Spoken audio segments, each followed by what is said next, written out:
Hello, friends. This is my first webinar in the Startup Success Series. The topic is how we create 100% successful startups that grow exponentially.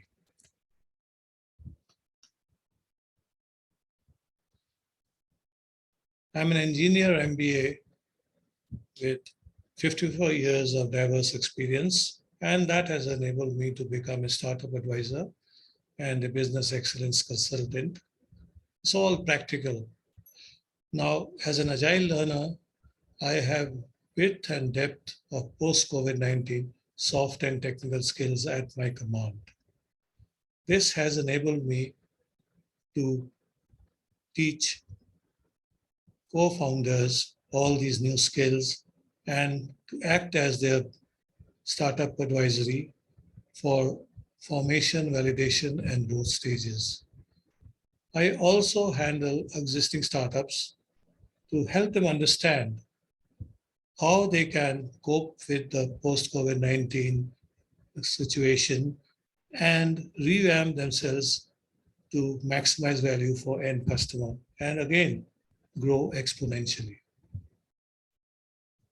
So here we are with the first webinar. Now, as seen here, when the chief asks how we can achieve exponential growth, today the answer would be to go well beyond organizational excellence. Well beyond. Today's agenda is shown here. Please read for yourself.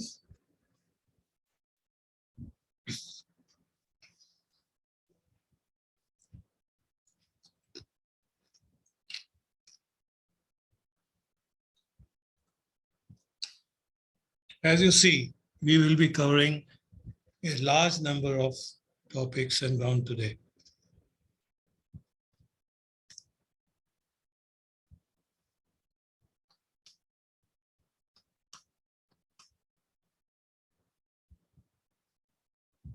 So how we achieve 100% success, the basics are distance yourself from business, from your competitors. Keep as far distance from them. The further away you're from them, you will succeed that much more with your customers, and be very close to your customer and be customer obsessed. Now, mentoring deals with, sharing your experience and knowledge with others and helping them grow. You said, this is what I did. Why don't you try it? You're not really developing them. You're just passing on knowledge. And a coach is someone who provides guidance to the client on their goals and helps them, achieve their goals. Usually a coach's domain is narrow. When coaches advise, say, the CEO of a large corporation, they are actually doing the same thing as we do in startup advisory work. We are expected to know everything about how businesses work and how a startup should be developed without any past experience and past, data to go with, and how we must actually go across the horizon. The key to success is teamwork, working together, and it is teamwork which creates high-performance agile teams that really make a startup what it should be like. So my job as a mentor would be to create high-performance agile teams working under servant leadership at the top and at various levels within the organization. Now, in startups, we want cross-functional teams. These teams have members with a variety of skills, but that does not mean that each member has all of the skills. They can have 1, 2, 3, or 4, but there are a large number of skills which you need. That's why we have cross-functional teams. each member should have at least one great thing to come up with. For instance, if you have a spade, you should know the best way to use a spade. The person who uses a hammer may not be as good at using a spade, and vice versa. That's why we have cross-functional teams of people with different skills. Now, say there are 4 cross-functional teams and they work across different verticals, say design, engineering, operations, quality assurance, marketing, and more like that, accounting maybe. So cross-functional teams actually bring in their collective knowledge about all the areas and advise how best things can be done. You have cross-functional teams, 3 of them here, and they work across different verticals. Now, they are helped by another creative agile team, which serves all cross-functional teams. These people create disruption. And whatever a cross-functional team is coming up with, they come up and bring counter ways of doing things. So with all this, activity going around, you ultimately come up with the best solution.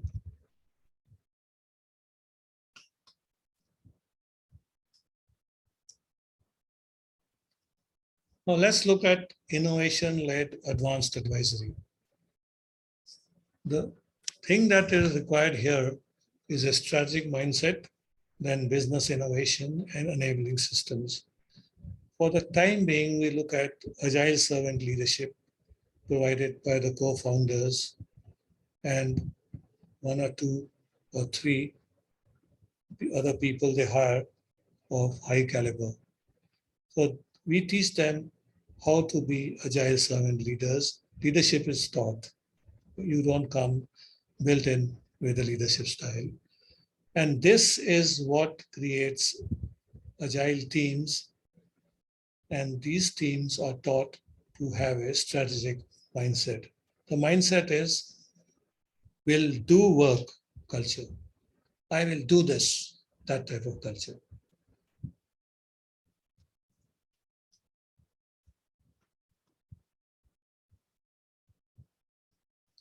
So what startup entrepreneurs do is they have an idea, they come together to create a startup, and then they do something which is shown here in this funny type of box. I will make it bigger. So 100% success that we require comes from using laser sharp vision to maximize value delivery to served customers. So whatever is done within this large box with shareholders and customers at the 2 ends, this requires laser sharp vision to maximize value delivery to served customers. Okay? So served customers are also shareholders. And not only just the customers we are dealing with, and we need happy customers as shown here. So there are 2 things that the board of directors, operative management, and operative teams require. And it is working at the strategy level. So you see, the board of directors are totally concerned with the work at the strategy level, and the operative management, their HODs, are also dealing with the strategy level. So here, advisors play their role, and they consult partners to do the very best to arrive at creating the right strategy for creating a great company. A startup must focus on becoming a great company, because the moment they go to market, they have to function like a great company, totally different from most of the companies you see on the ground. At the operative level, the work is more to do with activities and jobs done to achieve the goals. And here we have operative management working with operative teams to do all this. The objective is to minimize waste, to do everything that adds value to the end customer. And if there is something which is required to be done for the people within the organization, that has to be minimized. We have to pass on control to the end customer, but the control should not be such that it hampers the end customer. It should be what enables the customer to get the best out of us. The fundamental idea here is that we should have a single window approach to the end customer. When a customer says he has a problem or he wants to know something, the operator who lifts the phone should be able to give him the solution on the spot without passing him on to anybody else. If you have been dealing with Amazon, you will see that online, when you get to an Amazon executive, he will give you the total solution. He will never say, I'll talk to my boss. I've never come across that. In the many, many years, I bought things from Amazon. So just see who are our stakeholders. Everybody is our stakeholder because everybody connected with the startup, which is going to become a great company, has a stake in the growth. Just 1 minute, I'll have a sip of water. Startup advisory at the basic level consists of formation and validation. For growth, we really need advanced advisory.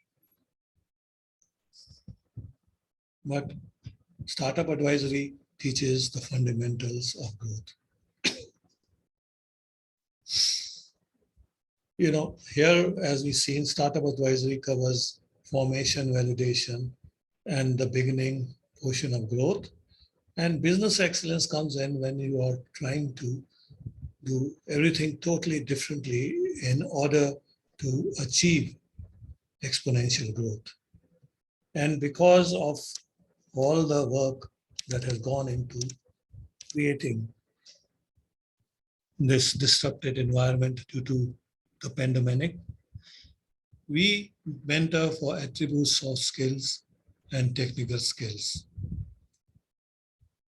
For exponential growth, we deal with hierarchic plan, a strategic hierarchy plan, and with security, resilience, health, and safety. The second part of this is very important because without resilience and being able to bounce back from disasters and recover from things like the pandemic, we need to be resilient, which is what we call, business continuity. So health and safety is important, and for that there is a very good ISO standard, which we'll just talk about also later.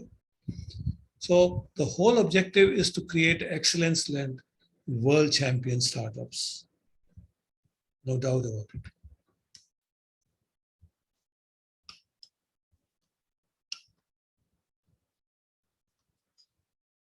Innovation-led advanced, okay, sorry, I'll go back.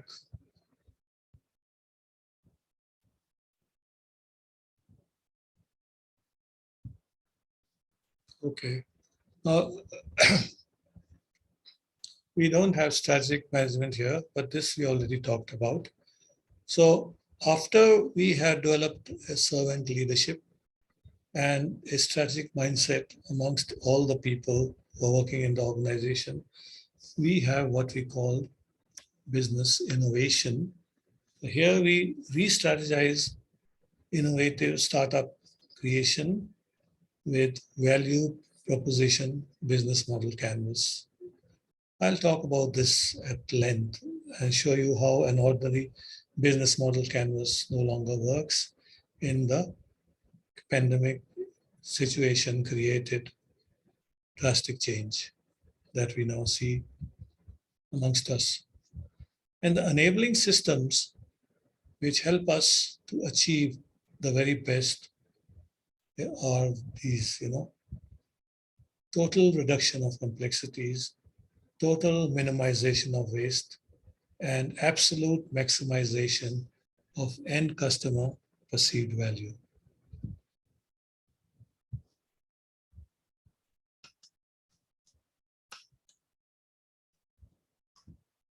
So the value proposition business model canvas that I just talked about is as shown here. This is how it is worked out. And the company which has really created this, to which all startups are now indebted, is Strategizer. See their name on the bottom left side and go and buy all the books that they have published. They are all available on Amazon.com and Amazon.in. So first we learn what this value proposition is all about. Then we apply it. When you apply it, there are two cutouts you see there, a lady and a gentleman holding them. They are the key. And when we have created this value proposition, we apply it in the business model canvas and become totally successful.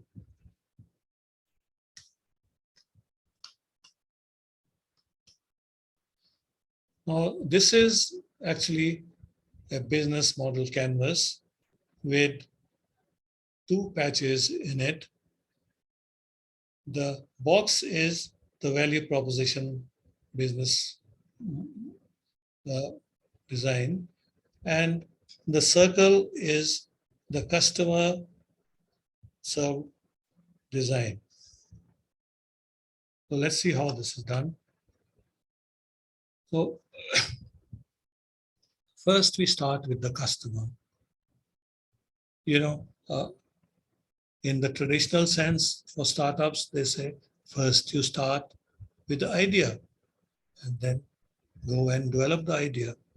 But in the modern era of high uncertainty, we have an idea, we put it on the back burner, and then we prepare this business model canvas with value proposition design.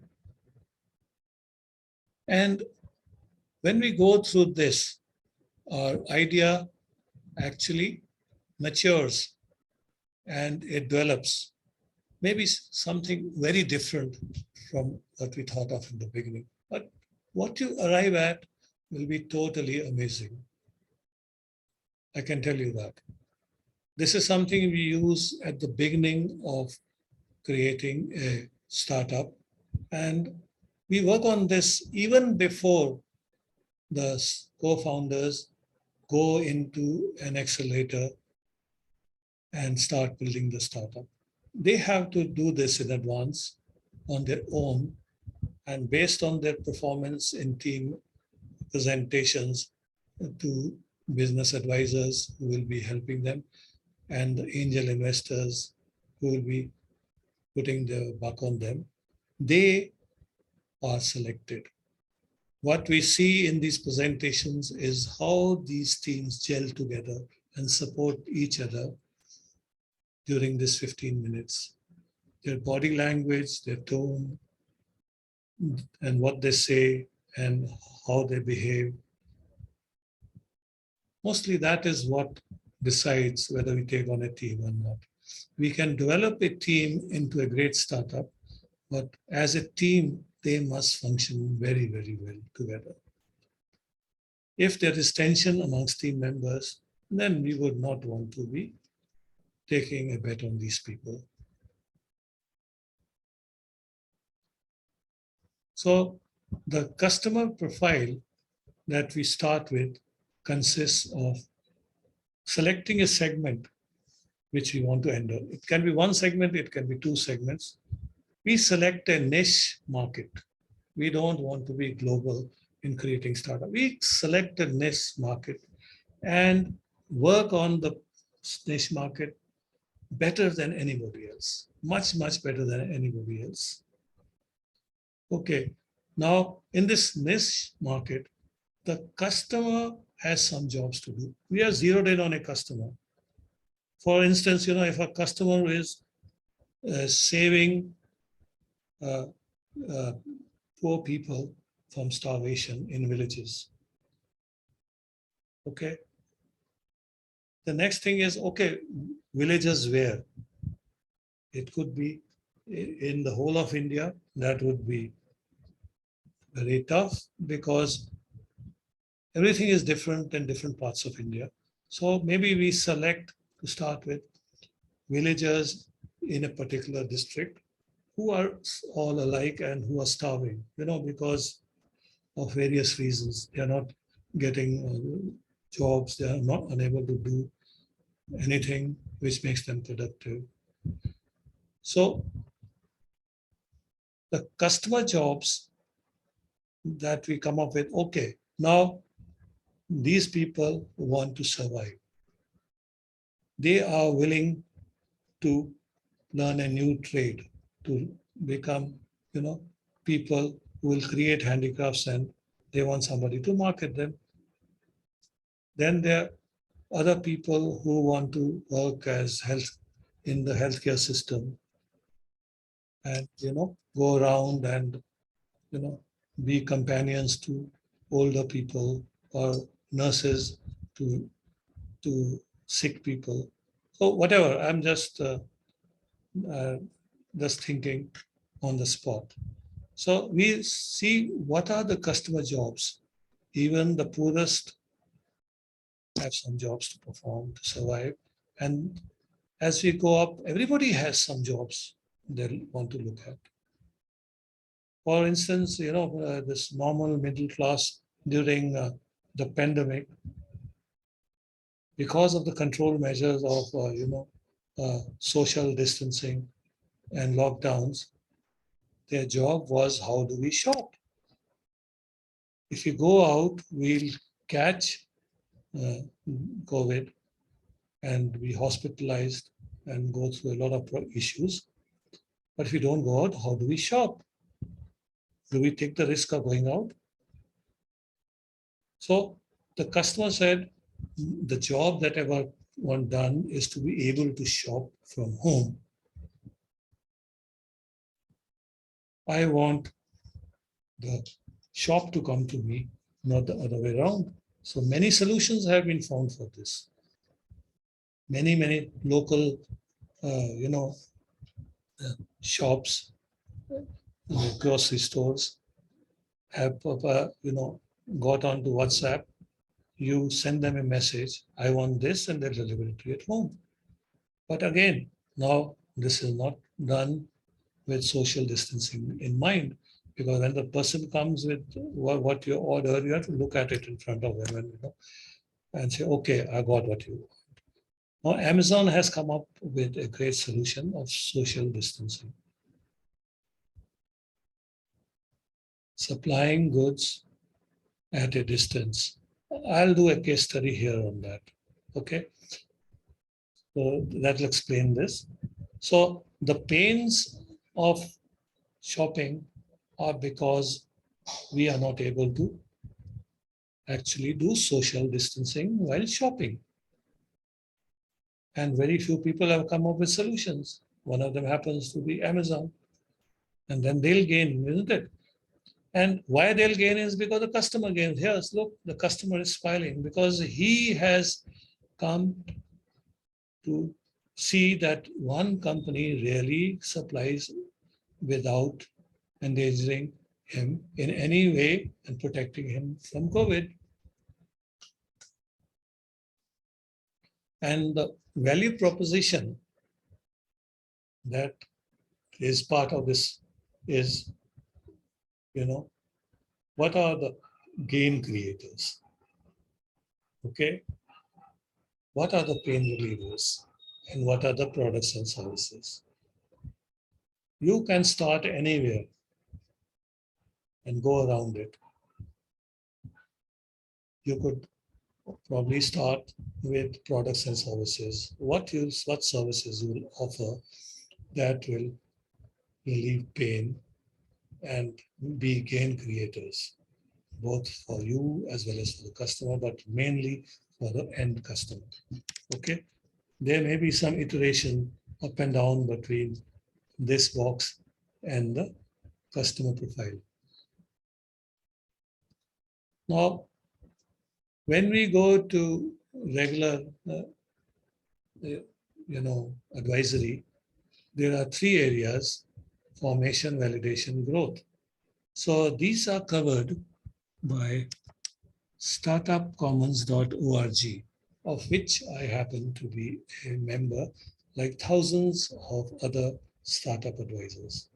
We collaborate and tell them how we do advisory works, and all this is put together, and the best possible advisory solutions are being offered. Okay, so information stage, as you see here, there are from idea to business levels. Information, we focus on developing the people and the organization through initial mission, vision, and strategy creation for the startup. And then next we look at about the product itself, and we say what we'll do, for whom, why, and how. Okay. In validation stage, we want to create a lean startup. In the formation stage, we have hardly spent any money. It's all in the head what we are doing with the help of your advisors. Okay. And no money other than what you pay to be in the startup full time is required. People who want to create a startup part time, I say, okay, I'll work on this with my team 2 days a week. The rest of the time, I'm on my job. Well, these people are not going to be really creating 100% successful startups. I won't advise anybody who's part time. I'll say, okay, you leave your job, and it's a 24-hour assignment for you and the co-founders you find, and we will help you become 100% successful. I might even say, okay, I'll give you back the money if you're not 100% successful. But you must work on this one agenda alone. There's no such thing as multitasking. So you do this formation stage. It takes 3 intense months. And then you come up at the end of this at 0 stage with a minimum viable product. This is mostly on paper, sketches, and mock-ups. Now, with this mock-up with you, you start validating the minimum viable product. You see it right up there, minimum viable product here. Okay? You have created this minimum viable product at the end of this, and you start with this and you validate it through iterations or pivoting. Okay? So you keep on working at it and say, okay, this has become better and better and better until such time as say, yes, now it is really perfect. Nobody else is going to come up with this type of product. By product, I don't mean only physical products. Most of the things that startups come up with these days are virtual products. In other words, services. Okay. So you come up with a marketable service or a product, and this thing is totally different from what others are offering. It's something totally new to the world. Now, this is your contribution to humanity. That's how I see it. Now, when you've done this contribution to humanity, you are ready to actually grow, and you are in the scale-up stage. Okay, the scale-up first goes slightly up and then suddenly takes off and becomes exponential growth. Now, many people whom we call serial startup creators create a startup with their co-founders and a small team from formation and up to validation. And when the validation is completed and they're ready to go to market, they will hive off and sell this to somebody who will take it to the scale-up stage. They make money there, and then they start another startup. It's real fun doing this, because growth that is scaling up is a much, much tougher proposition. And it requires a lot of work, lot of work. This should take about 2 years today. Say for many people who started their startups in the 1990s, early 1990s, I would say, they took a long time to reach the growth stage and have exponential curve. Okay. If you study what Amazon has achieved, you'll see that they have gone through a lot of pain. Okay. So what are we doing from idea to business? We're building services, products, and businesses. And the business comes from 2 onwards. Products come up to 2 products and services, and the rest of the time we are building. Okay. And we're building from -2, we're from the idea stage to 0, we have minimum viable product. Then at 1, we have a reasonable, idea of what the product is like, and then we create the lean startup to support this idea. Okay. At the bottom, we have a team. We create a team, and then we create the organization. Yeah, I won't go into details. Just have a look. I'll have another sip of water.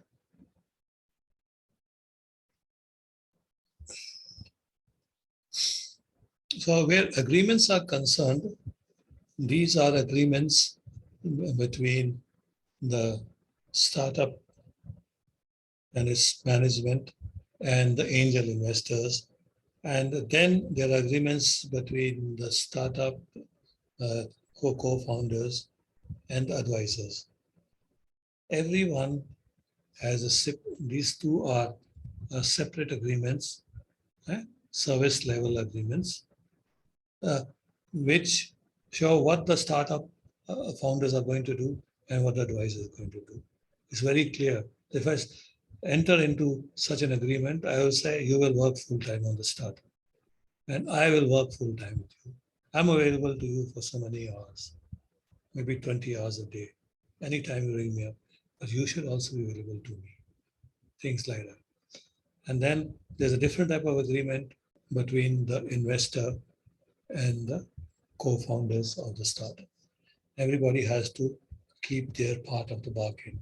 This service level agreement is very, very important. You must not help anybody build a startup without these agreements.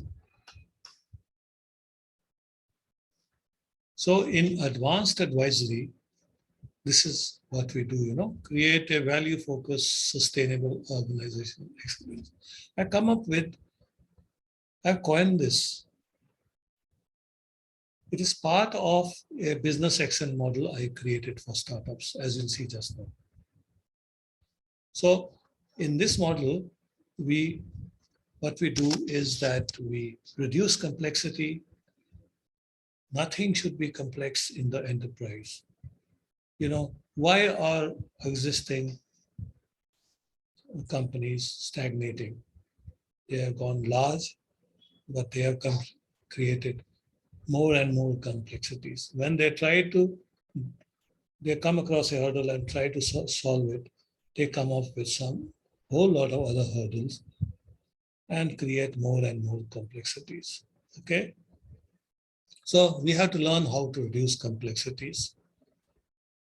And to do this in the post-COVID-19 environment, we need to use a hybrid acceleration process.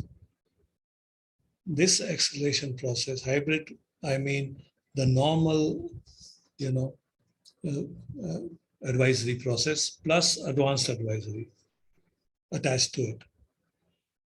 Okay, that creates a hybrid accelerator. And this is what I have proposed to Startup Commons, and I hope they will adapt it for startups across the world. I'll be going through that just now. So then we create value delivery to startup co-founders, angel investors, VCs, other shareholders, and then obviously to the end customers. And this we do through value proposition business model. At every block, there are 9 blocks in the value proposition business model canvas. We create value, value, value. Then we have business excellence. We create a excellent company, a great company. Not just a good company, but the best.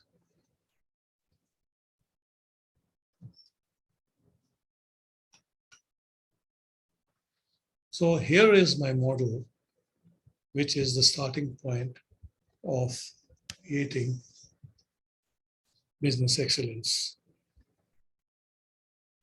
And when you go through this rigorously and follow each step to and fro, you actually create an excellent company. I won't propose this to a brick and mortar company because there were so many legacy systems and so much politics and all that they would not be able to create business excellence. Unless, of course, there was somebody like Amazon. Okay, so this starts with even before people come to the hybrid accelerator to work with us. It starts with co-founders finalizing value proposition design and creating value proposition business model canvas. That's when they come to us and we select them. So we teach them through 5 hours of, program of how to create this value proposition business model canvas.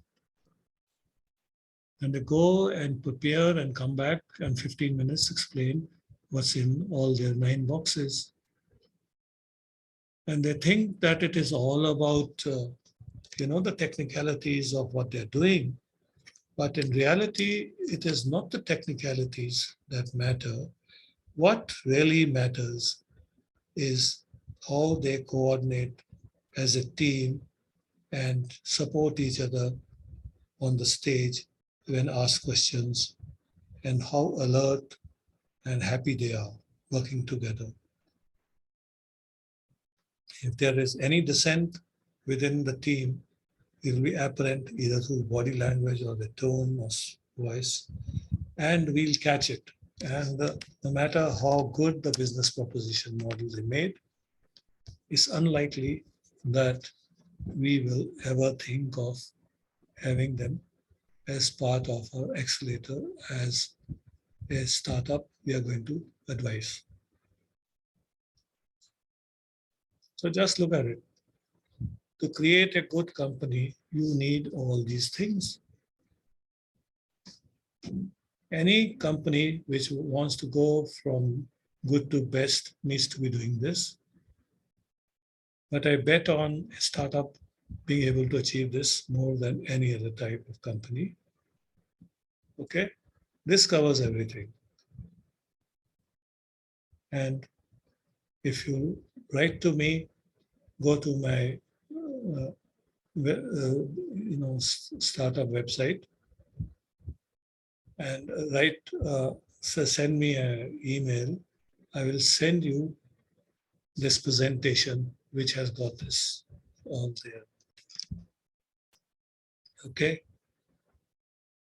and I'm willing to get more and more information on this to anybody. I got backup information in hordes for every one of these processes. Okay. So when going through 2, 3, 4, 5, you come to a stage where you want feedback. And for feedback, we have this number 6, which we call a success dashboard. So we measure various key result areas depending on the startup. When you're not dealing with external dealers, you will not have that there. If you have a social startup and for some reason you don't need dealers, which is unlikely. Anyway, suppose you don't need dealers, then you remove that. But if you have dealers, you have to look at their profitability. But if they don't find what they're doing for you profitable, they will cut corners and will not give you the best service. Only the people who just want to get by will come to you. You want the best. And to do that, you measure all this. And we measure what we call OKRs. I'll have a case study on this for you. Objective key result and how it is measured.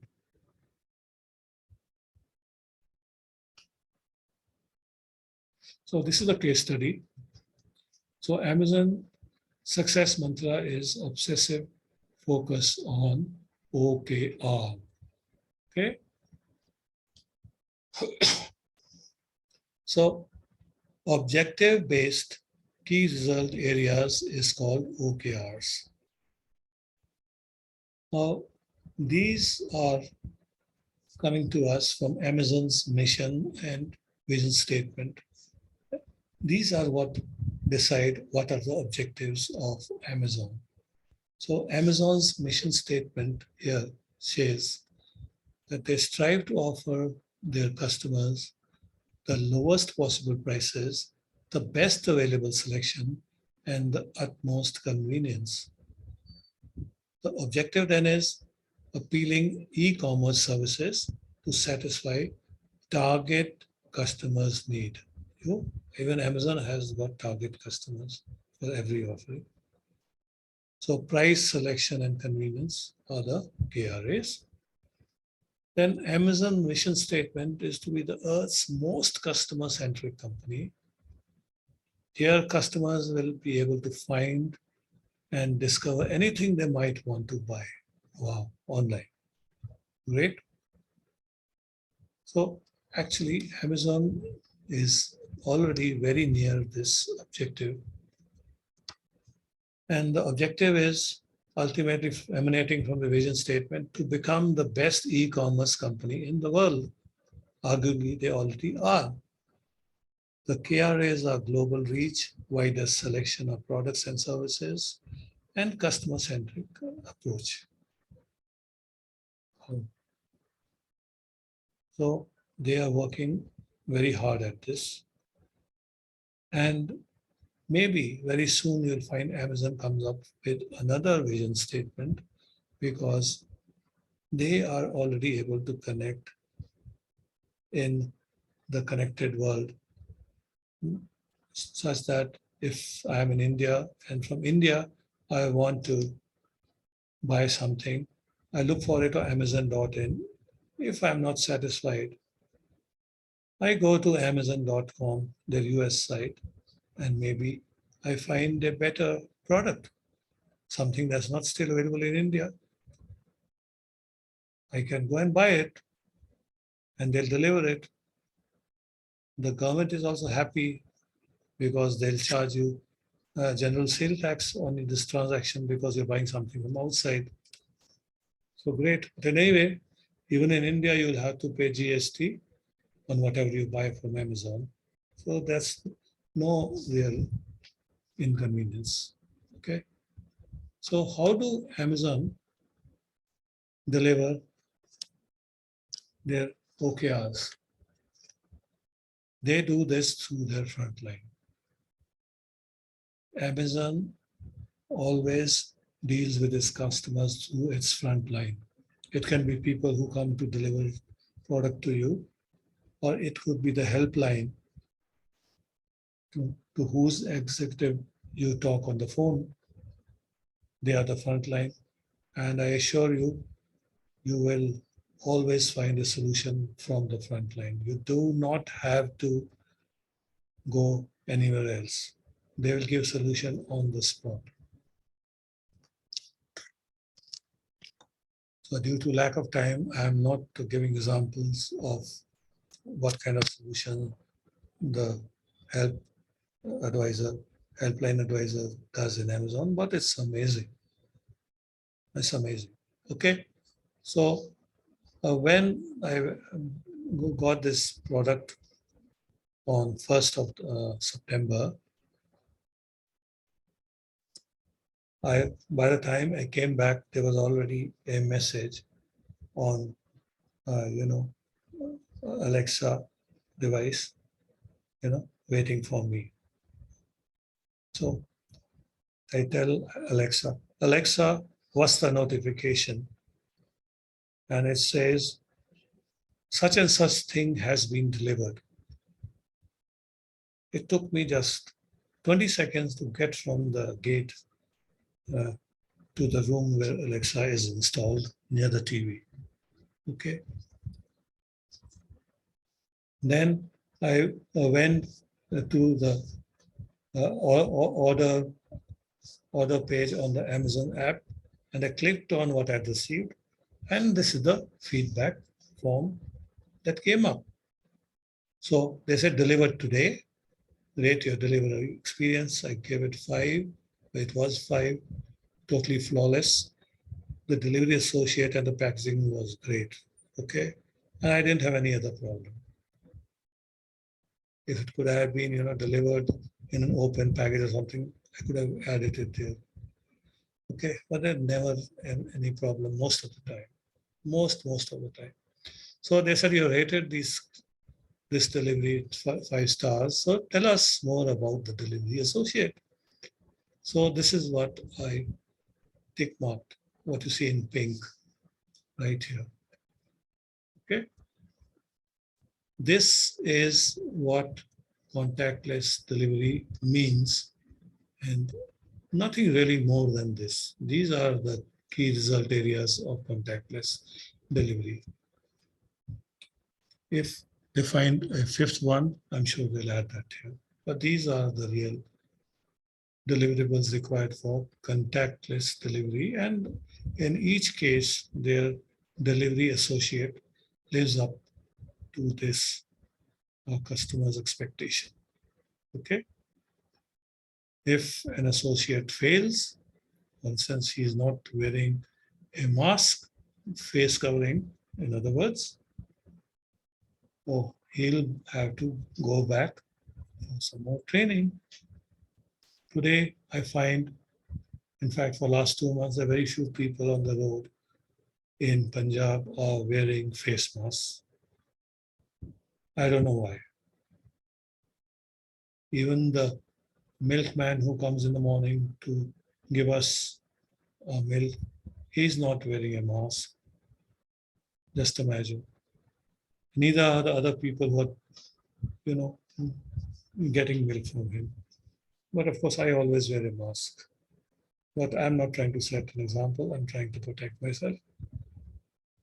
Okay. Now, tell us more about the packaging.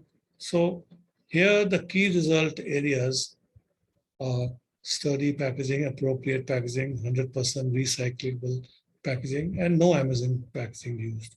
Now, this is rare, but some supplier might use non-Amazon supplied or designed packaging. Okay, that would be troublesome for him if reported. So he might even lose his supplier status. So everything was right here. And then I went to the next page, feedback and action of the product. Need help with your item. If you want to return and replace it, you can click and do whatever you want. If you want it replaced and you say replace, immediately there's your order has been placed. The product in replacement will be on way shortly. Meanwhile, within 4 hours, our associate will come and pick up the product you did not like. You need not tell us why you didn't like it, just return it. In a recent case, the product which I did not like and I wanted to return, it was picked up within half an hour. Can you imagine? Some associate must have been nearby, and he came buzzing in on his bike.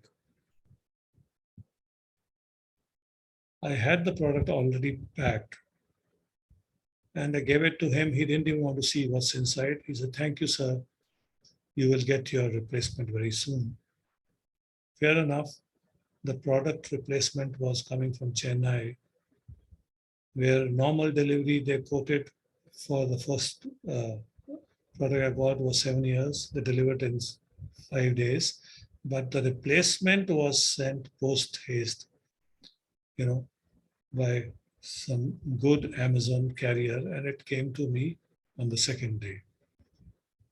That's the kind of service, okay, you get. And when you write product reviews, they are taken very seriously because your customers go through them and then only decide what to buy. Now, OKRs delivered by Amazon as its front line. This is what I coined. The magic is in Amazon Prime membership. See, Amazon Prime membership usually came up for fast delivery.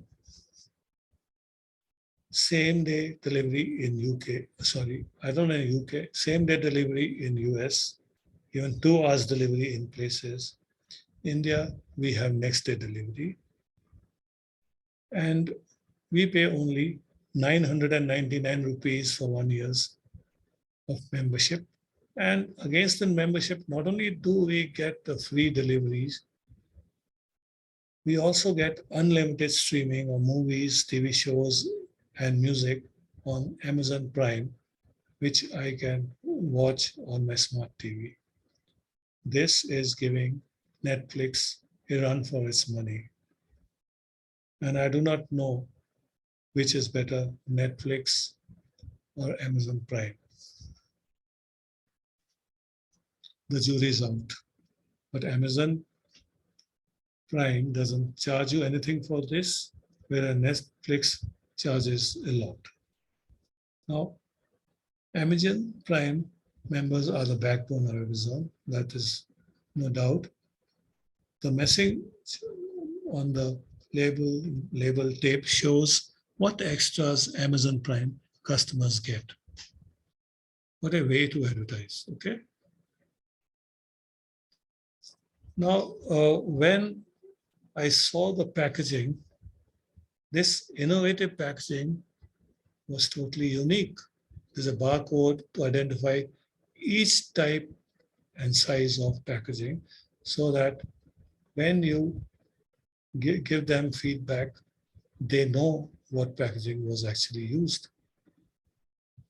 The strong tape on the packaging is easy to remove. It is very tough, but easy to remove. And it does not actually, pull out a piece of the cardboard when you're moving it. Just see, I removed a part of it and took a picture. And it's so neat. I can reuse that cardboard box for many other things. Then when you put this back again, it will stick as well. Then there's a coded label that is stuck on it. When the Amazon delivery boy who's delivering it to you, you'll see that outside, he will click on this and then put the package for you to take away. So that is how within 20 seconds, Alexa is telling you that your package has arrived. Okay. So this code that you see there gives full history of the order transaction, right from the time you ordered the product, what happened in between, and when it got delivered. This Amazon arrow is now the real, uh, real, whatever you call it, the brand image. Even without Amazon written on top, you'll recognize this as Amazon. Just like you recognize Nike from its label. You don't have to say Nike. So they have come to the stage now, Amazon. And out here, they advise you that the packaging is made of recycled paper and you must recycle it also. Put it in a bin which will send this for recycling. And then they give you a social message, save water. Yeah, that's great. And this side up symbol is for added product safety because heavy products come in this package. And if they are not put side up, there'll be trouble. Something may get damaged.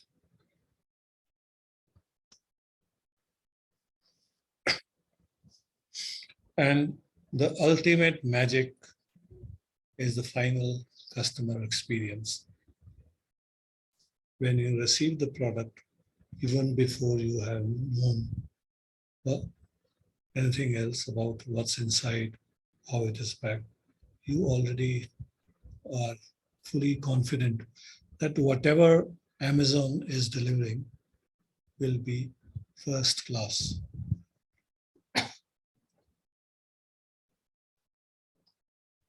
Every customer, sorry, like myself, really admires the packaging, savors it, and then opens it very gently. So this is a study about Amazons. And next I come to strategic hierarchy plan. This is what is needed to expedite exponential growth. In another webinar, we'll be going through this whole strategic plan and the action plan. So I will not really talk about it here. All I want you to know is that OKRs are a part of this program, right at the bottom. When in the action plan, you have again objectives and what you have to do, a checklist of steps to take in order to achieve a stated objective, and then OKRs. But to come to the action plan, a lot of work has to be done in the top portion, the strategic plan. When you join a good startup, they will take you through a strategic hierarchy plan. So now re-strategizing the business model. I've given you the business model. So how do you strategize it? When I say re-strategize means to strategize it innovatively. Just don't look at it and say, I have to do this, this, this. You just you look at each box and say, they say create a mission statement. Now you say, how effectively can I create this mission statement? It is not something that is just to be done and got out of the way, and then you've forgotten all about it. No, it is something which will lead you to success. And based on all the mission statements of the co-founders, you form the startup's mission statement. So you restart and think, I must do this really well.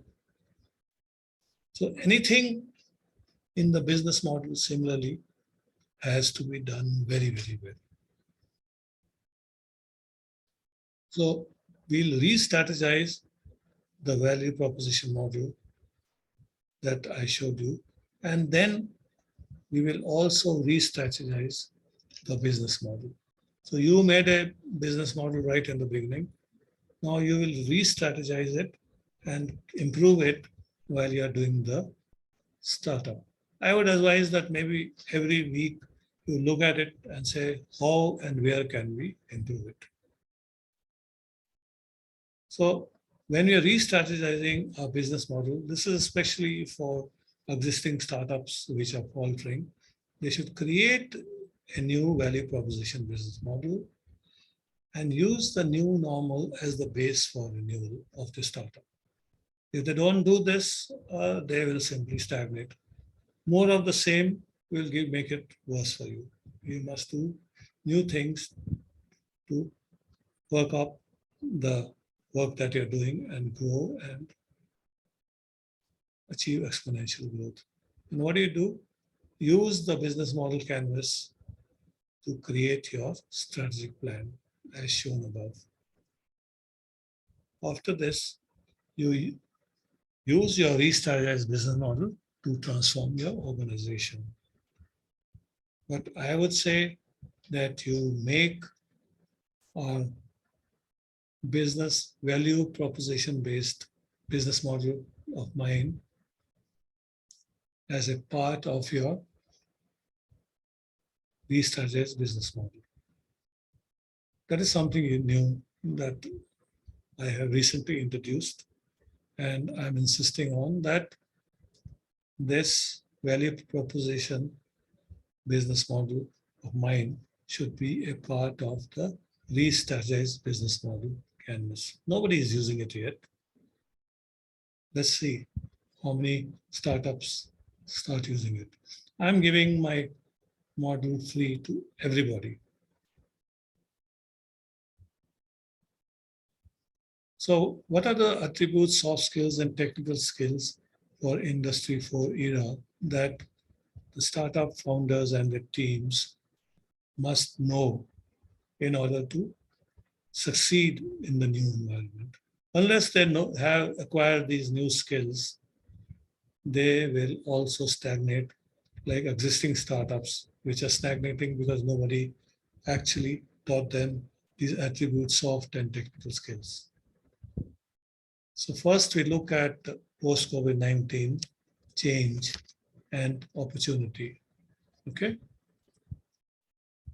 So COVID-19 control measures came in as soon as COVID became a pandemic on the 1st of January 2020.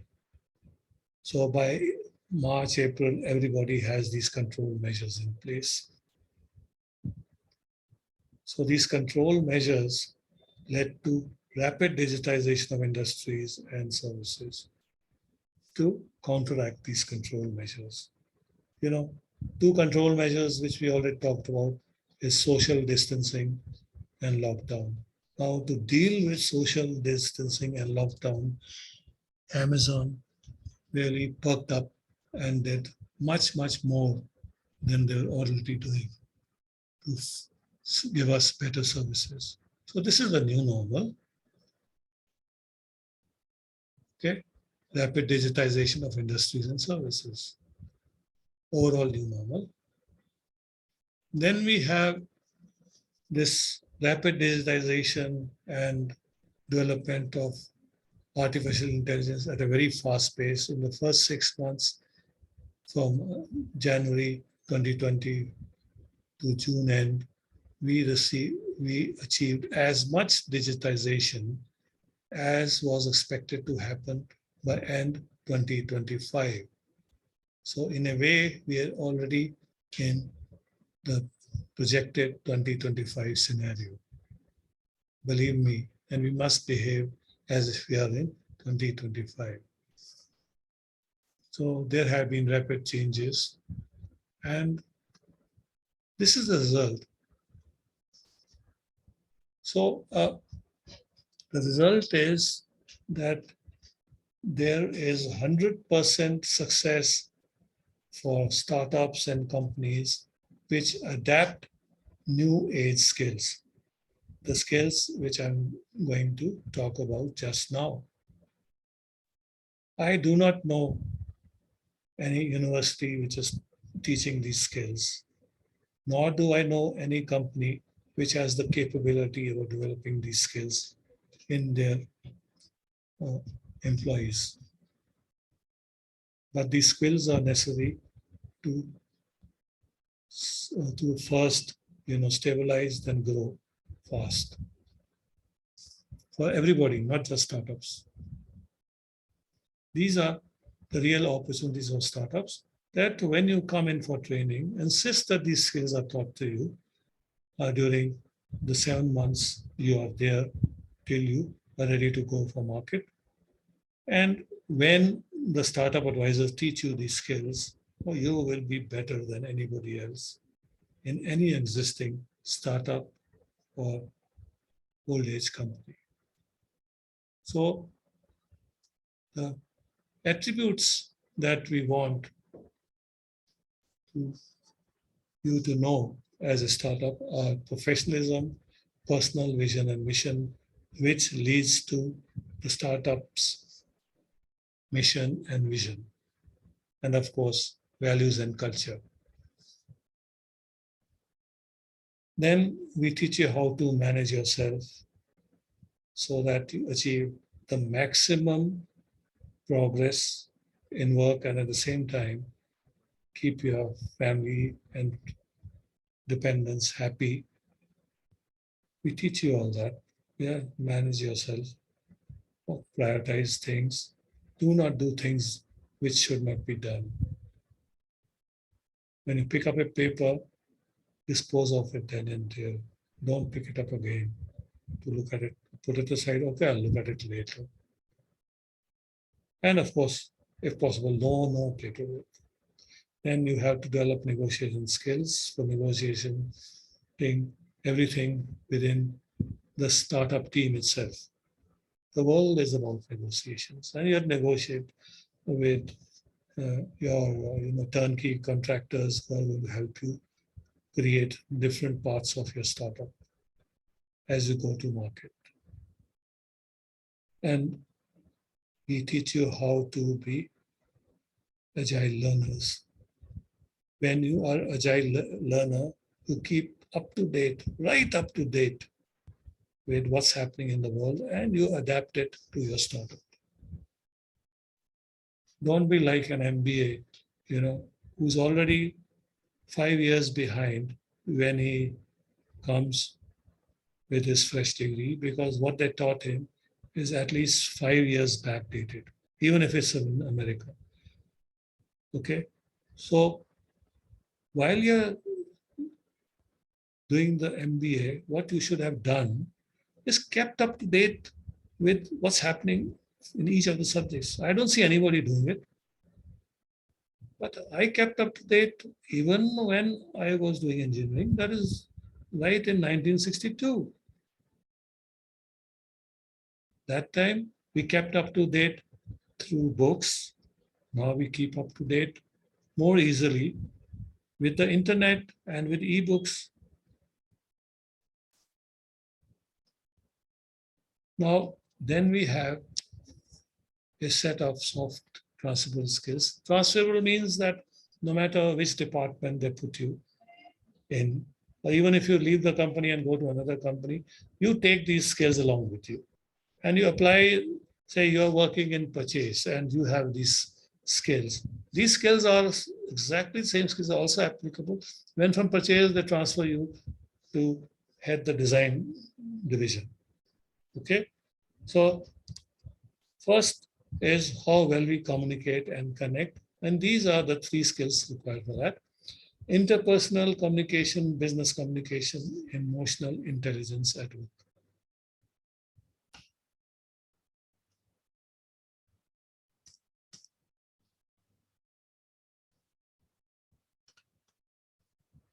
Then post-COVID-19 essential skills that we require, soft skills, are professionalism, personal vision and mission, and then the startup mission and vision, and managing yourself, negotiate. Okay, we already gone through this, have we? Okay, sorry, I've gone back.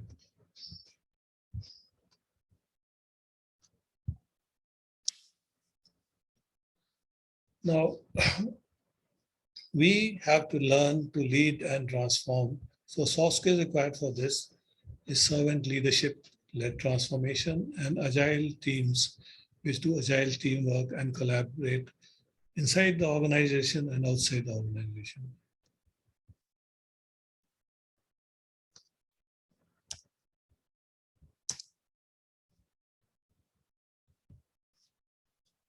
Sorry, my thing is not moving up. It got stuck. Anyway, I'm up now. So then we have analytical decision-making skills. So we are talking of, data analytics. So this is part of that. It teaches you the very basics of data analytics.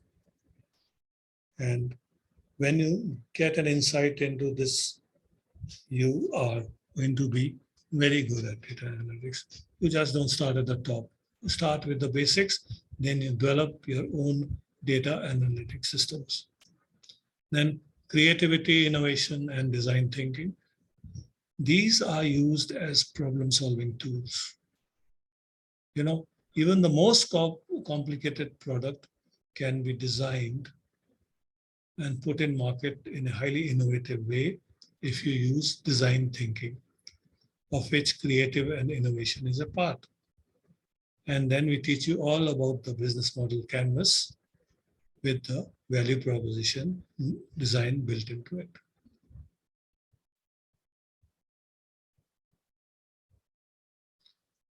Then we have transferable technical skills. The first of this is the post-COVID-19 new normal and how it, how this new normal is developed, how, control measures affect this, how is the new normal being used in different parts of the world, how we can get better by using this new normal to our advantage. We talk all about this. The best place where the new normal has been handled very well is South Korea, Singapore, and China. That's what my study says. Then we have business continuity management to survive the next disaster, which may be just a couple of years away, which is, global warming and the havoc it is creating. Already, heat records are being broken daily.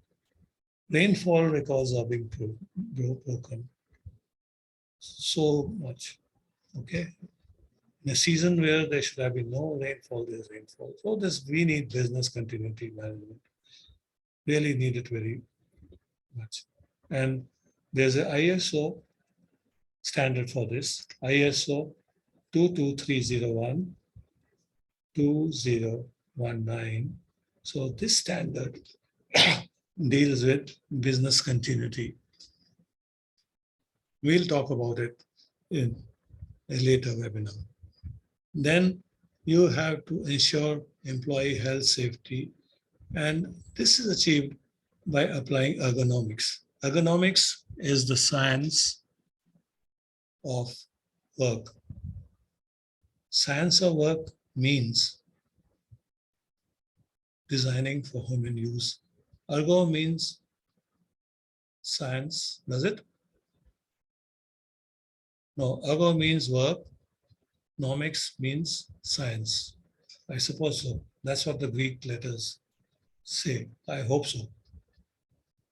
Okay. Anyway, when you design for human use, you protect health and safety.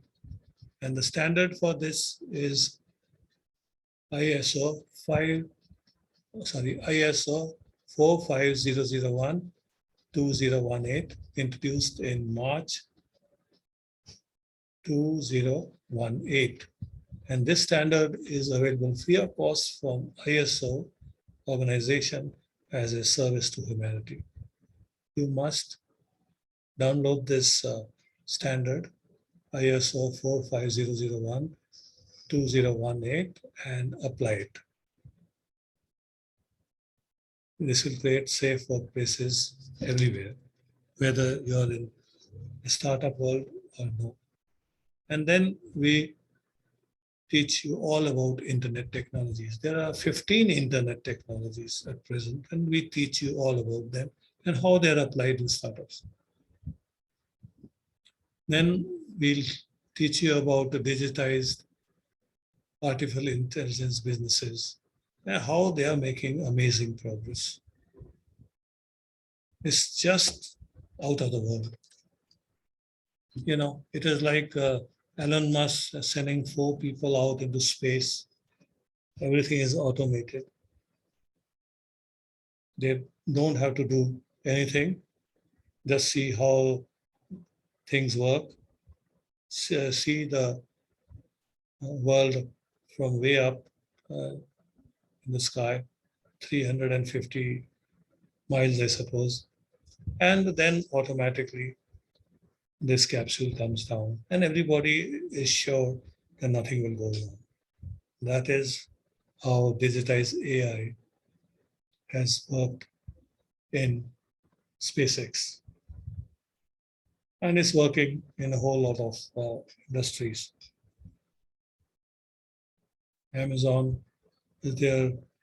Then there is Alibaba. Alibaba has made huge progress in the application of AI in its various industries. And then there are smart products and services. We talk all about how these are developed, what you can do, and why the sky is the limit, because we are already in the 2025 area of development. And so much is available to us. You just think of it and you can create it. Then we'll look at sustainable smart cities, because what is being done in smart cities now, and there are many model smart cities already in existence, is to create fantastic systems, a whole of systems for learning from home, schooling, not having to go to really schools. Everything comes, the school comes to you. Then, as a patient, healthcare comes to you. You don't have to go, and it's all virtual, literally virtual.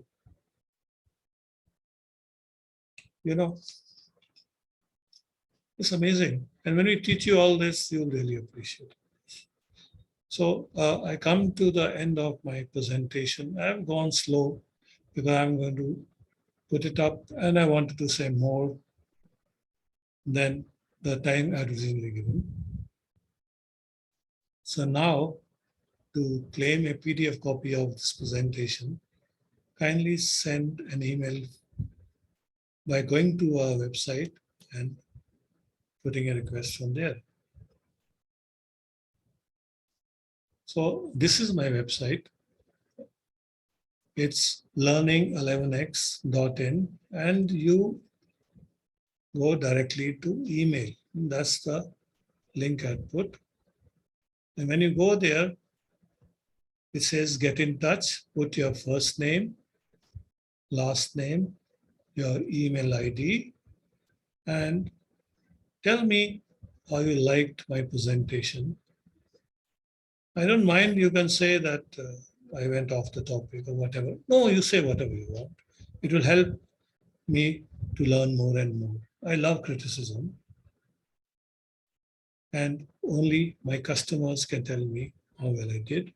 So then you submit it and I'll send you a PDF copy and some other material also. Okay, so just go to my presentation, my website, and go to email. Suppose you clicked on the first page, Startup Advisory. So this shows you the regular Startup Advisory model, which I just showed you. And then it says establishing superior growth and scale up through my value focused sustainable organization excellence model and the strategic hierarchy plan. Now, these 3 things together make up a hybrid accelerator. As I told you, I will tell you what is a hybrid accelerator. So already it is explained here that this is what is really required to create 100% successful startups.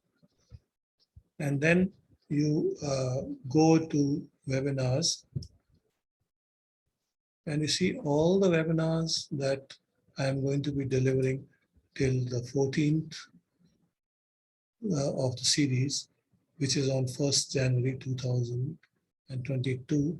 Startup success, creating an organization that demonstrates its niche market. See anyone.